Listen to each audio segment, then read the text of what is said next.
Good morning, Bethany, and I'm excited to be with you today. It's my privilege and honor to be able to enjoy the Lenten pause with all of you today.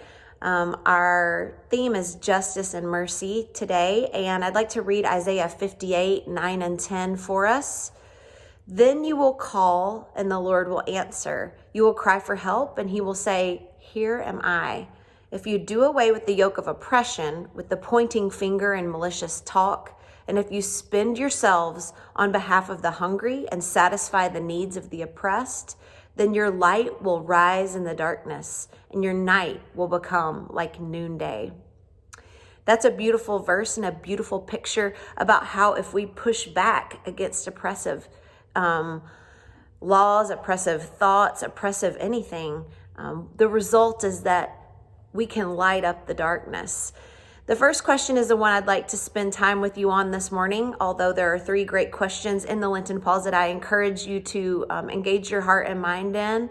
The first question is this: a yoke is a type of harness used with a team of animals, typically oxen, usually made of wood and iron. It's heavy and rigid, and it restricts the animal's freedom to move. In the Bible, the word yoke is used to describe being bound to something or someone for better or worse. With this in mind, how would you describe the yoke of oppression? I've been thinking about oppression a lot lately. I've been privileged to be able to work with some other faith leaders on what's called the Good Time Initiative through Michigan United.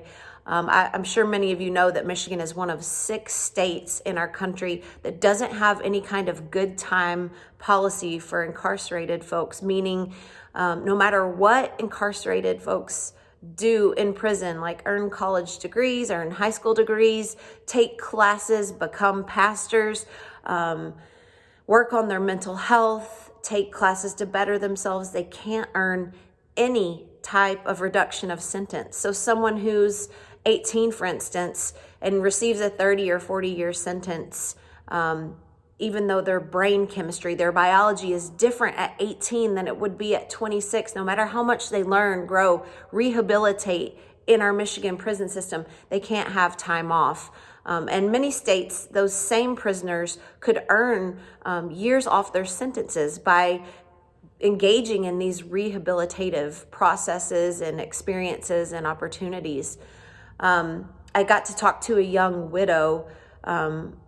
She was just expressing to me, she works with the Good Time Initiative, and expressing to me how very sad it was that her husband was incarcerated at 18 with a nearly 30-year sentence, and they had children together.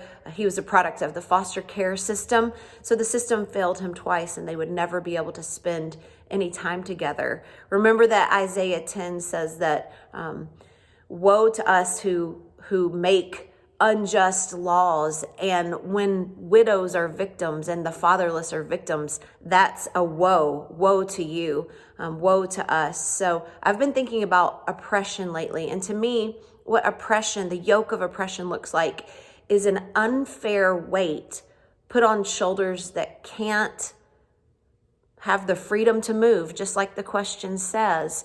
There are many other forms of oppression, and I'm sure you're all thinking of many of them, but that one was just very fresh in my mind, and I thought I might share it to you. And this verse is encouraging to me, and I hope it is to you as well, that if we spend ourselves on behalf of the needs of the oppressed, that the dark will be lit up like it's noonday. So I urge you to think about what the yoke of oppression is. Can you think of a system, of a person, of a family, of a policy that might be causing oppression, that might be a heavy yoke of oppression? And how can you work? How can you stop talking and pointing fingers and instead work to resolve the injustice in that situation? Because when you do, your light will rise in the darkness and your night will become like noonday. Everyone, have a wonderful day. Grace and peace.